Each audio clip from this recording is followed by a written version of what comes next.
शनिदेव साक्षात रुद्र हैं। उनके शरीर क्रांति इंद्रनील मणि के समान है। शनि भगवान के शीश पर स्वर्ण मुकुट, गले में माला तथा शरीर पर नीले रंग के वस्त्र सुशोभित हैं। शनिदेव गिद्ध पर सवार रहते हैं। हाथों में धनुष, बाण, त्रिशूल और वरमुद्रा धारण करते हैं।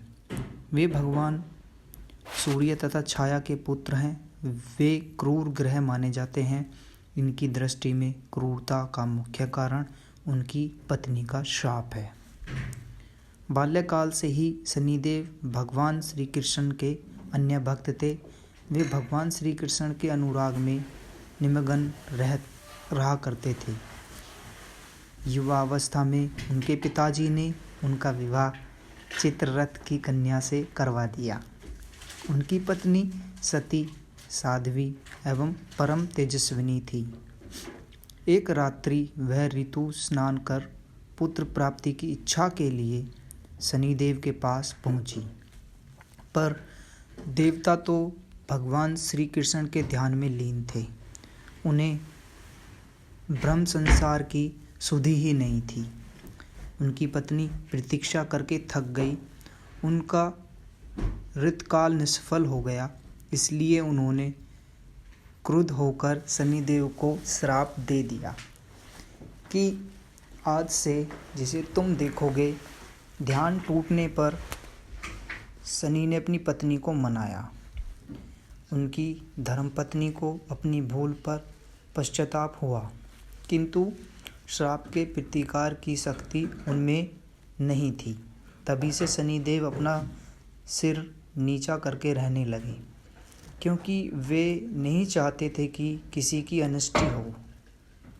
शनि ग्रह यदि कहीं रोहिणी भेदन कर दें तो पृथ्वी पर 12 वर्षों का घोर दुर्भिक्ष पड़ जाएगा और प्राणियों का बचना ही कठिन हो जाए। शनि ग्रह जब रोहिणी भेदन कर बढ़ जाता है तब यह योग आता है। यह योग महाराज दशरथ के समय में आने वाला था, जब ज्योतिषियों ने महाराज दशरथ को बताया कि यदि शनि का योग आ जाएगा तो प्रजा अन्न जल के बिना तड़प तड़प कर मर जाएगी। प्रजा को कष्ट से बचाने हेतु महाराज दशरथ अपने रथ पर सवार होकर नक्षत्र मंडल में पहुँचे। पहले तो उन्होंने नित्य की भांति शनिदेव को प्रणाम किया। इसके पश्चात क्षत्रिय धर्म के अनुसार उनसे युद्ध करते हुए उन पर सहस्त्र का संधान किया।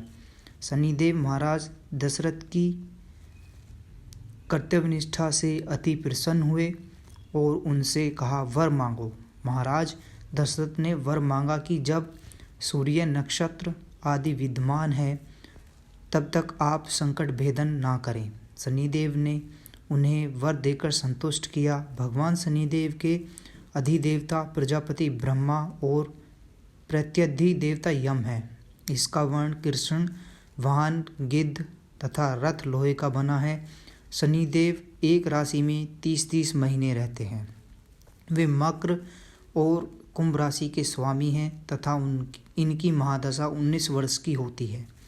इनकी शांति के लिए मृत्युंजय जप, नीलम धारण तथा ब्राह्मण को तिल, भैंस, लोहा, तेल, काला वस्त्र, नीलम, काली गौ, जूता, कस्तूरी और स्वर्ण का दान देना चाहिए। शनिवार को इस महिमा को पढ़ने से धन संकट दूर होता है। धन्यवाद।